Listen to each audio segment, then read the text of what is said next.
Bill Burr finally responded to the Saudi Arabia controversy, but instead of clearing things up, he somehow made it worse. So you're here to apologize? No, not at all. It was one of the most amazing experiences I've had as a comedian. Bill Burr is one of those comedians who used to call out anyone doing something even slightly out of line, and he's known for not giving a damn about blowback, but his recent trip to Saudi Arabia changed how a lot of people see him. Here's the thing that he has to kind of acknowledge, though, but even beyond that is just all the shit talk about billionaires and how they shouldn't exist. Well, that's the virtue signal thing. Saudi Arabia put on one of the largest comedy festivals we've ever seen, the Riyadh Comedy Festival, and many big names showed up. Your favorite comedians were there, people like Tom Segura, Andrew Schultz, Chris DiStefano, and more. But the person under the hottest spotlight right now is Bill Burr, because he's the guy who mocked celebrities for taking blood money and talked constantly about wealth inequality. Beyonce and Mariah Carey actually did private New Year's gigs for $1 million. Did New Year's gigs for Gaddafi's kids. Can you fucking believe that? How much fucking money do you need to make, you know? You're going to take a gig where you're going to go dance like a goddamn fucking clown for a mass murderer's kids?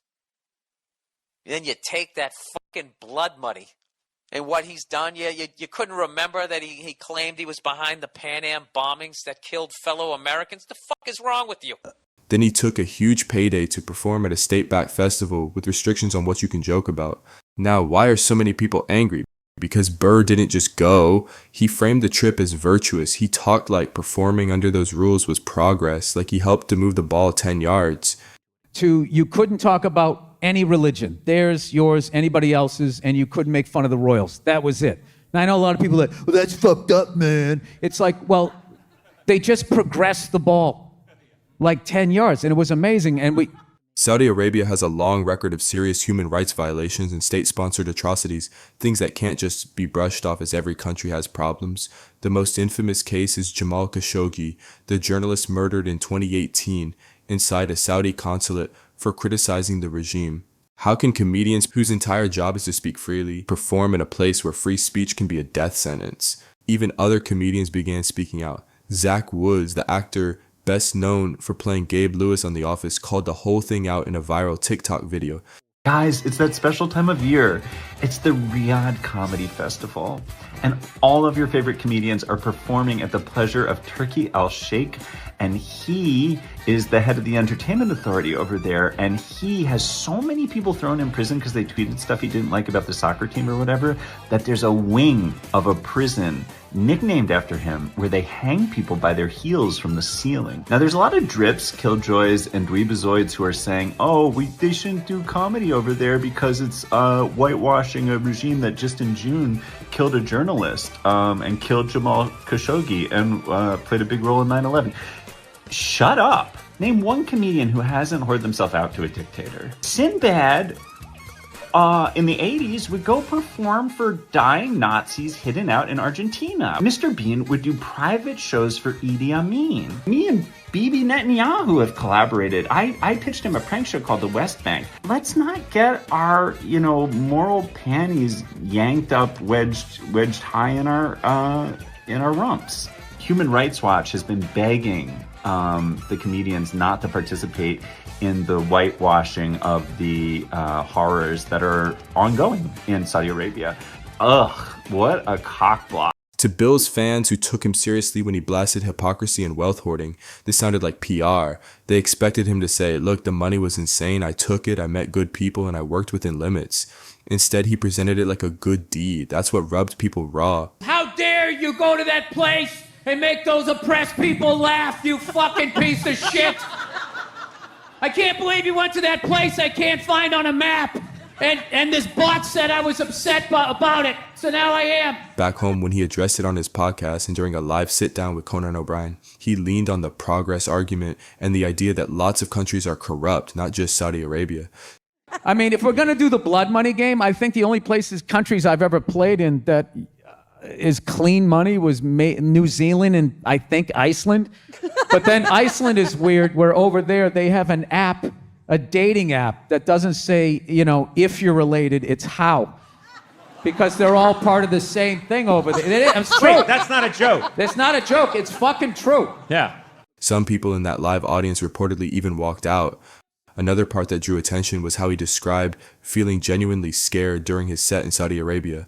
On stage and in later interviews, he joked that there were moments when he hesitated before delivering a line, realizing it might be too risky. They were laughing, and I was doing stuff about relationships, and they were laughing. I said, you know, I kind of noticed the chicks over here, the hot ones, they wear the veil a little bit lower. And that got a huge laugh. So they're laughing at They that. are laughing, and then I said, fuck it, I'm going to do the joining a gay gym joke with the dudes sucking each other's dicks in the steam room. So I get halfway through it, and the monitor goes out, and I'm like, oh, fuck. Am I going to get arrested? And It's honestly just sad to see how Bill Burr keeps dodging the real issue. Instead of admitting what fans are actually upset about, he keeps talking about how the fans there were laughing and getting the jokes, but no one said the Saudi audience was the problem. He also tried to defend himself by saying, why am I the only one under fire? Why not Canelo Alvarez? Referring to the boxer who fought in Saudi Arabia. that's all fine. I love how there was no outrage, too, the week before, the Canelo Alvarez fight. The fucking head dude is sitting right there, but everybody wet their beak on that one, so nobody was upset. And that's the thing about being a comedian, is you're an independent contractor. There's no ad money tied to you, so everybody can just, you know, they release the bots. But that comparison doesn't make sense. Canelo isn't a comedian who built his career on calling out hypocrisy. Bill Burr is. That's why fans expected more from him. Then he said things like, every country has blood money, as if that makes it all the same, but it's not. There's a big difference between performing in a flawed country and performing somewhere you can't even make certain jokes without fear. Bill didn't just defend this trip, he went on to attack other comedians who chose not to go. During his live podcast with Conan, he took direct shots at those who turned down the invitation to perform in Saudi Arabia.